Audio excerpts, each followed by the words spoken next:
जोहार के सनम को सावते सगुन दाराम तहन कना अब नवा चैनल रे और तेहन तो आपको लगे और मिद नापाय वीडियो अगुआतेलिंग हे सेटर उतर कना जहाँ से बड़ा कात गया बने से नेतो मा नवा सीजन में ना उनका प्रोग्राम को बचुआ का बड़ा कात गया बने तो ना कमी दिन कना मेन ना गोटा दिसम गे नेतो मा चासबास करे गे ना बछुटाव को ओना खातिर नवा झो दो उनका प्रोग्राम को बाय तहना हो तहना जहाँ से फुटबॉल एनेज को गे से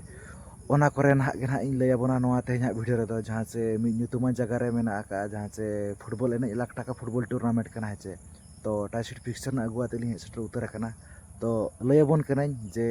ओकारे मेना का और चे लेखना प्राइज को ना को दोहा का ओना मांग लैबोना टीम को ना को खोजले और प्राइज को ओका लेका मेना का जहाँ से Keshiary mega football tournament 2025 conducted by Keshiary Murkata youth club भेनु दो कैसियारी बिमालेश्वर ग्राउंड और तारीख दिन जहाँ से 9 एंड 10 अगस्त जहाँ से Saturday and Sunday total number of team को खोजले 16 और प्राइज मेना का एतो फर्स्ट प्राइज 1 लाख टाका सेकंड प्राइज मेना का 70,000 टाका सेमीफाइनल 2 टीम ना 15,000 का ना किन यामा उनकिन एंट्री फी तो 10,501 टाका मेना का और एड्रेस तो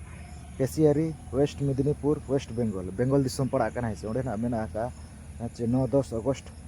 2025 सैटरडे एंड संडे पड़ा लैबन कना जे 9 तारीख अकोय टीम को और 10 तारीख अकोय टीम को को एनेजा जहाँ से पुल जुदी लै पे जहाँ से अड़ी नपाय टीम को मेना तो फर्स्ट मैच लेका ना कि एनेजा सिलदा सुपर उत्तर सिलदा साथे JM एकाडेमी बारिकोल और अक्तो दो ना 9टा AM खन ओना परे सेकंड मैच लेका ना कि एनेजा एल स्टार पारिहाटी साथे सारमिला FC उलबेरिया टाइम दो ना 10टा AM खन ओना परे ना कि एनेजा जहाँ से डीर पार्क झारग्राम साथे नारेस स्पोर्ट्स और टाइम दो ना 11टा AM ओना परे फोर्थ मैच लेका तो ना कि एनेजा PRMMC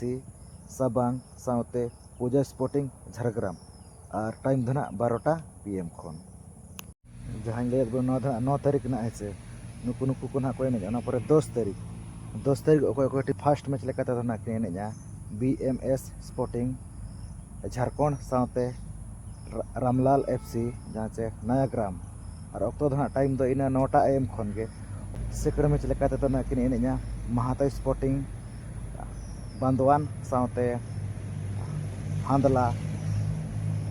राजगढ़ और टाइम दो ना 10टा AM ओना परे थर्ड मैच लेका तो ना कि एनेजा टांगो टाइगर पुरुलिया साथे झारग्राम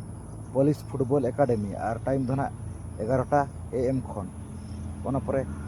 फोर्थ मैच लेका तो ना कि एनेजा जीत मंजित डन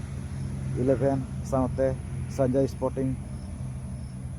मानिकपाड़ा और टाइम दो ना 12टा PM खन तो नौका जहाँ से अड़ी नपाय टीम को सेटर जहाँ लेका जीत मंजित डन 11 और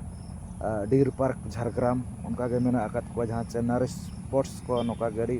नपाय टीम को मेना को नुकु जहाँ से कैसियारी जहाँ फुटबॉल टूर्नामेंट मेना अड़ी नपाय टीम को सेलेद नौका 16टी टीम खन 4टी प्राइज मेना नौका और फाइनल दो ना इन 10 तारीख मेना 4टा PM रे ना मेंशन उतर नौका है तो नौका लैद बुने जहाँ से कैसियारी जहाँ से वेस्ट मेदिनीपुर जहाँ से वेस्ट बेंगल ना पड़ा तबन है तो नौका मेना जहाँ से लाख टाका फुटबॉल टूर्नामेंट फर्स्ट प्राइज दो उनका मेना जहाँ से 1 लाख टाका सेकंड प्राइज दो मेना 70,000 टाका और थर्ड फोर्थ दो ना कि नामा जहाँ से 15,000 टाका काटे 16 टीम रे 4टी प्राइज मेना उनका नपाय के को हुईचोया कैसियारिन कमिटी कोड़ा को जहाँ अड़ी जग जमगे तो ठीक है नौका लै छड़े जमत बने नवा तेहना जहाँ से टाइसिट फिक्सचर ना इन लैद बना जहाँ कैसियारी रेना अड़ी नपाय के फुटबॉल एनेज को हुई सत चोया तो ठीक है वीडियो को पे कुसिया खान दो लाइक शेयर पे जहाँ को पे चैनल रे पे नवा खान दो अब चैनल सब्सक्राइब पे नौका के ना माना से वीडियो हिजुआ तो ठीक है वीडियो तो निका धरा गे तो सरम के अली पारा से मुचार सगुन जोहार।